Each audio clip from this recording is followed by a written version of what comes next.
দুর্ঘটনাস্থল milestone স্কুলে আছেন সহকর্মী আলিমুজ্জামান সাফওয়ান, সরাসরি যুক্ত হচ্ছেন তিনি আমাদের সঙ্গে। সাফওয়ান, স্কুলে নিখোঁজের কোনো অভিযোগ এসেছে কিনা, সেখানকার সার্বিক পরিস্থিতি কি এখন আমাদের জানাবেন।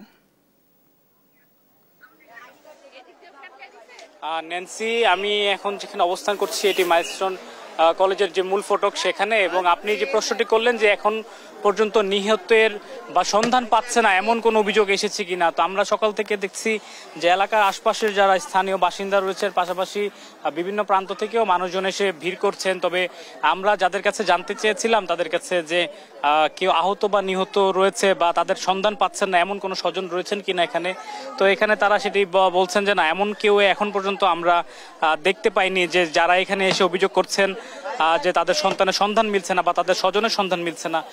এখানে কিন্তু বিদ্যালয় কর্তৃপক্ষ যারা রয়েছে মাইলস্টোন কলেজের, তারা কিন্তু বলে আসছে বারবার যে কোনো অভিযোগ থাকলে এসে তাদের কাছে জানাতে। তবে এখন পর্যন্ত তাদের কাছেও এমন খুব একটা অভিযোগ এসেছে কিনা এ বিষয়ে আমাদেরকে তারা আসলে জানায়নি।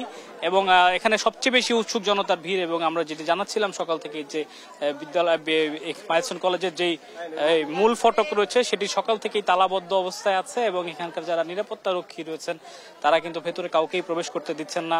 এমনকি যারা শিক্ষার্থী রয়েছেন তাদেরকেও কিন্তু এখন দেখতে পাচ্ছি যে ভেতরে প্রবেশে অনেকটা প্রবেশ অধিকার অনেকটাই সীমিত করে রাখা হয়েছে, এবং দায়িত্বে আছেন ভিতরের পুলিশ সদস্যরা। তারাই যে ভবনটি আসলে ক্ষতিগ্রস্ত হয়েছে এবং যে ভবনে দুর্ঘটনা ঘটেছে সেখানে কিন্তু পুলিশ সদস্যরা দায়িত্ব পালন করছেন, এবং ভিতরে শিক্ষকদের অবস্থান এখনো রয়েছে। তারা সার্বিক যে খোঁজ খবর হাসপাতালগুলোতে চিকিৎসা সহ অন্যান্য সেগুলো কিন্তু তারা রাখছেন। এবং এখানে সকাল থেকে ভিড় যতই মানে অনেকটাই ভিড় ছিল, তবে এখন আসলে বেলা বাড়ার সঙ্গে সঙ্গে ভিড় কিছুটা আবার কমে গিয়েছে, অর্থাৎ প্রচন্ড রোদ এই মুহূর্তে মাইলস্টোন কলেজের এখানে।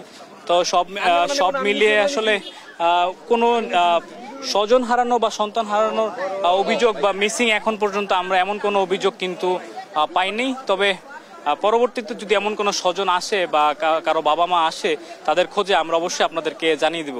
ন্যান্সি, আমার কাছে এই মুহূর্তে মাইলস্টোন কলেজ থেকে এই ছিল সর্বশেষ।